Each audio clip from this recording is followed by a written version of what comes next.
आज हम सीखेंगे एनिमलिया जगत के इन्वर्टिब्रेटा समूह के संग पोरिफेरा, सिलेंट्रेटा, प्लैटीहेल्मिन्थस, निमेटोडा, एनेलिडा के बारे में। हमारे चारों ओर कई जंतु यानी एनिमल्स दिखाई देते हैं। इनके अध्ययन के लिए इनका वर्गीकरण करना आवश्यक है। वस्तुतः सभी प्राणी यूकारियोटिक, बहुकोशिक यानी मल्टीसेल्युलर और विषमपोषी यानी हेटेरोट्रोफ्स हैं। इनका शरीर कोशिकाओं से अवश्य बना है, लेकिन इनके शरीर की कोशिकाओं में पादपों के शरीर की कोशिकाओं की तरह कोशिका भित्ति यानी सेल वॉल नहीं पाई जाती। अधिकतर जंतु चलायमान यानी मूवेबल है, अर्थात एक स्थान से दूसरे स्थान गमन कर सकते हैं। भिन्न जंतुओं के शारीरिक संरचना और आकार में भिन्नता होती है, लेकिन हम विभिन्न विशेषताओं जैसे कोशिका व्यवस्था यानी अरेंजमेंट ऑफ सेल्स, शारीरिक सम्मिति यानी बॉडी सिमेट्री, पाचन तंत्र यानी पैटर्न्स ऑफ डाइजेस्टिव सिस्टम, देह गुहा यानी नेचर ऑफ सीलोम, परिसंचरण तंत्र यानी सर्कुलेटरी सिस्टम एवं जनन तंत्र यानी रिप्रोडक्टिव सिस्टम के आधार पर समानताएं पता कर सकते हैं और जंतुओं का वर्गीकरण कर सकते हैं। चलिए कुछ विशेषताओं को समझें। संगठन के स्तर यानी लेवल्स ऑफ ऑर्गेनाइजेशन। कुछ जंतु जैसे स्पंज में कोशिकाएं बिखरे हुए समूह में है, जिसे हम कोशिकीय स्तर का संगठन कहते हैं। कुछ जंतु जैसे सिलेंट्रेट में कोशिकाएं उतक बनाकर अपना कार्य करती हैं। इसे उतक स्तर का संगठन कहा जाता है। कुछ जंतुओं जैसे लिवर फ्लूक तथा अन्य उच्च संघों में उतक संगठित होकर अंग बनाते हैं, जहां प्रत्येक अंग एक विशेष कार्य करता है। कुछ जंतुओं में विभिन्न अंग मिलकर एक अंगतंत्र बनाते हैं और शरीर में विशेष कार्य करते हैं। सम्मिति यानी सिमेट्री। कुछ जंतुओं जैसे केकड़े के शरीर के किसी तल के अंतर्गत दो ऐसे भाग किए जा सकते हैं कि दोनों भाग एक दूसरे के हूबहू मेल खाते हैं। हम कह सकते हैं कि ऐसा जंतु सम्मित यानी सिमेट्रिक है।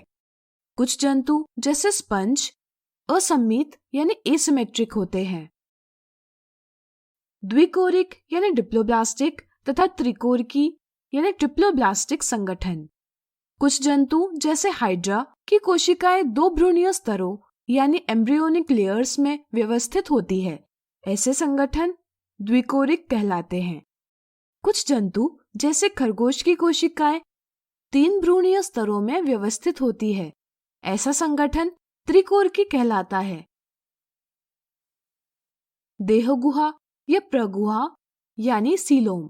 कुछ जंतुओं जैसे टिड्डी के शरीर भित्ति और आहार नाल के बीच गुहा यानी कैविटी उपस्थित होती है, जिसे देह गुहा या प्रगुहा कहते हैं। और जिनमें देह गुहा होती है वे जंतु प्रगुही यानी सीलोमेट्स कहलाते हैं। कुछ जंतु जैसे टेपवर्म में देह गुहा नहीं होती, वे अगुहीय यानी एसिलोमेट्स कहलाते हैं।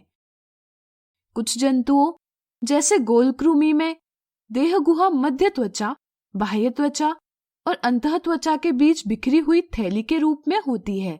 इन जंतुओं को कूटगुहिक यानी सीडोसिलोमेट कहते हैं।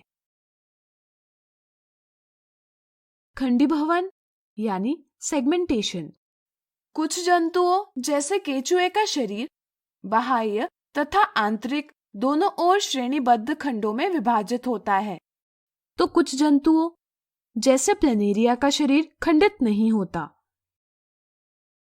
एनिमलिया जगत का वर्गीकरण यानी क्लासिफिकेशन जीवों के भ्रूणीय अवस्था यानी एम्ब्रियोनिक स्टेज या अन्य किसी अवस्था में पृष्ठ सतह पर एक छड़ के जैसी संरचना के उपस्थित होने के आधार पर किया जा सकता है, जिसे नोटोकॉर्ड या पृष्ठरज्जु कहते हैं।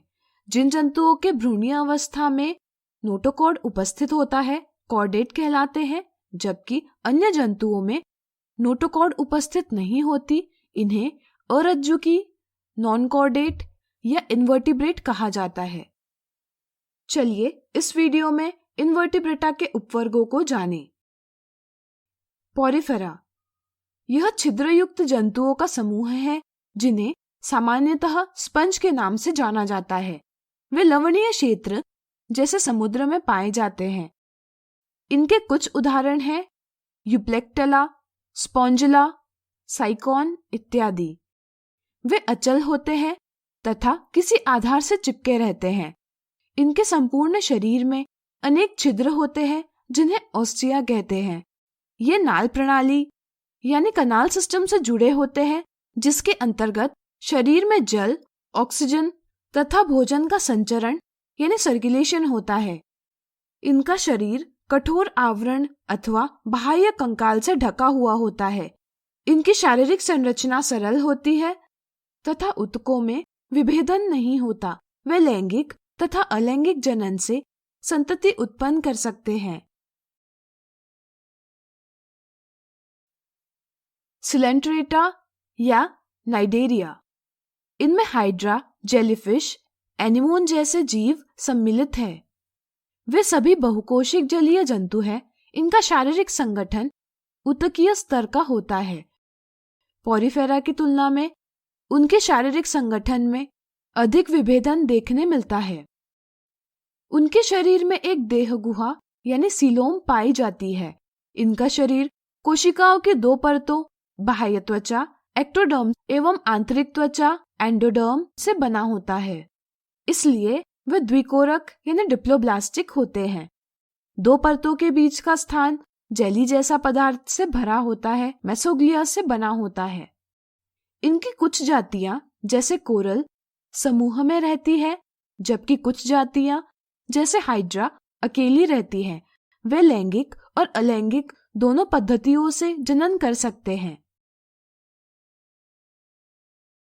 प्लैटीहेलमिन्थस या चपटे कृमि यानी फ्लैटवर्म, इनमें प्लानेरिया जैसे स्वच्छंद जंतु तथा लिवरफ्लूक, टेपवर्म इत्यादि जैसे परजीवी यानी पैरासाइट्स जंतु सम्मिलित हैं। इनकी शारीरिक संरचना पहले वर्गों की तुलना में अधिक जटिल होती है तथा शारीरिक संगठन अंग स्तर का होता है। इनका शरीर पृष्ठधारीय एवं चपटा होता है। इनके शरीर में अंकुश यानी हुक्स तथा चूषक यानी सकर्स पाए जाते हैं जिसकी सहायता से वे होस्ट के शरीर से जुड़े रहते हैं। इनके शरीर में देह गुहा यानी कैविटी नहीं होती, लेकिन इनके शरीर के दो भाग इस प्रकार किए जा सकते हैं कि दाया और बाया दोनों भाग एक दूसरे से हुबहू मेल खाए, अर्थात इनका शरीर द्विपार्श्व सममित यानी बायलैटरल सिमेट्रिक होता है। इनका ऊतक विभेदन 3 कोशिकीय स्तरों बाह्य त्वचा एक्टोडर्म, आंतरिक त्वचा एंडोडर्म तथा बीच की त्वचा मेसोडर्म से बना होता है। इसलिए वे त्रिकोरक यानी ट्रिप्लोब्लास्टिक होते हैं। इनके प्रत्येक जीव में नर और मादा दोनों जनन अंग उपस्थित होते हैं तथा वे लैंगिक तथा अलैंगिक जनन से संतति उत्पन्न कर सकते हैं।